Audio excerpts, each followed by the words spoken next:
অবশেষে ইরানে যুক্তরাষ্ট্রের হামলার অনুমোদন দিলেন প্রেসিডেন্ট ডোনাল্ড ট্রাম্প। সম্ভাব্য যুদ্ধের আদেশ বাস্তবায়নে প্রস্তুত মার্কিন সামরিক বাহিনী। মধ্যপ্রাচ্যে সামরিক শক্তি বাড়িয়েছে তারা।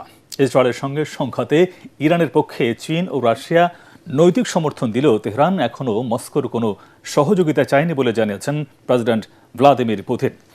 এই যুদ্ধে ইরানের পক্ষ নিয়ে বিবৃতি দিয়েছে উত্তর কোরিয়া ও পাকিস্তান, তবে ইহুদিদের পক্ষে দাঁড়িয়েছে ভারত। তুমুল এই উত্তেজনাকর পরিস্থিতিতে নিরাপত্তা পরিষদের জরুরি বৈঠক ডেকেছে জাতিসংঘ। বিস্তারিত শরীফুল ইসলামের প্রতিবেদনে।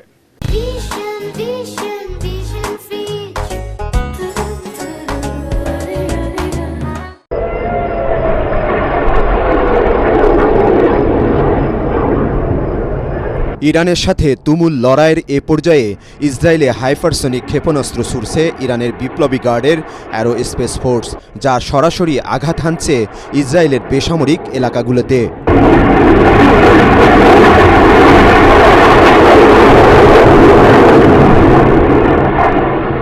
ইরানের দাবি, ফাত্তা নামের হাইপারসনিক ক্ষেপণাস্ত্রগুলো ইসরায়েলের আকাশ প্রতিরক্ষা ব্যবস্থা ভেদ করে সফলভাবে আক্রমণ চালাচ্ছে।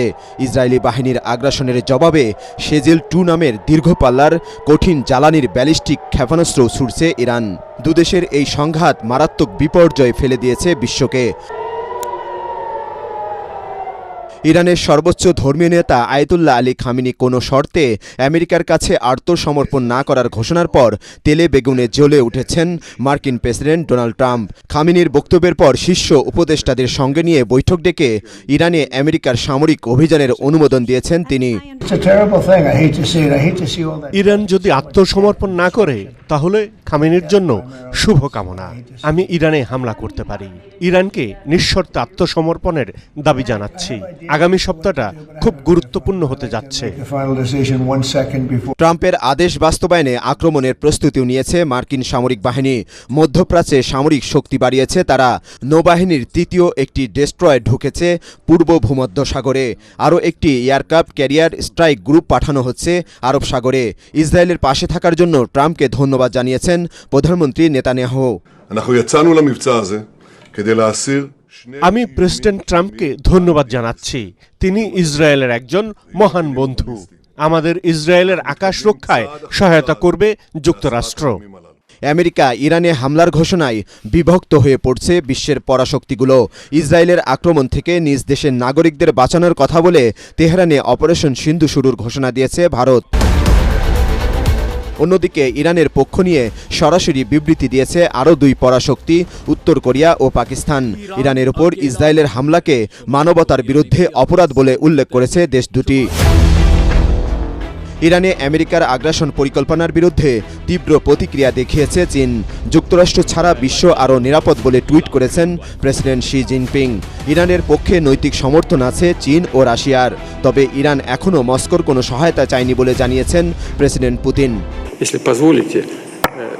ইরানি বন্ধুরা এখনো আমাদের কাছে কোনো সহযোগিতা চায়নি, তবে রাশিয়া কারো ওপর কোনো কিছু চাপিয়ে দিচ্ছে না। আমরা শুধু এই পরিস্থিতি থেকে বেরিয়ে আসার সম্ভাব্য উপায় নিয়ে কথা বলছি। মধ্যপ্রাচ্যে আঞ্চলিক 2 শত্রু দেশের মধ্যে সামরিক উত্তেজনায় উদ্বিগ্ন জাতিসংঘ মহাসচিব।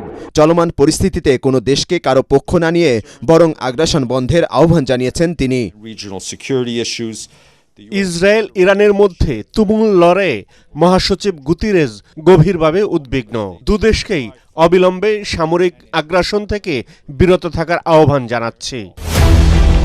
ইরান তার অবস্থান থেকে না সরলে তেহরানে মার্কিন সামরিক হামলা আসন্ন। আর আমেরিকা এই যুদ্ধে জড়িয়ে পড়লে বসে থাকবে না চীন এবং রাশিয়াও।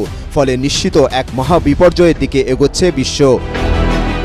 শরীফুল ইসলাম, এটিএন বাংলা।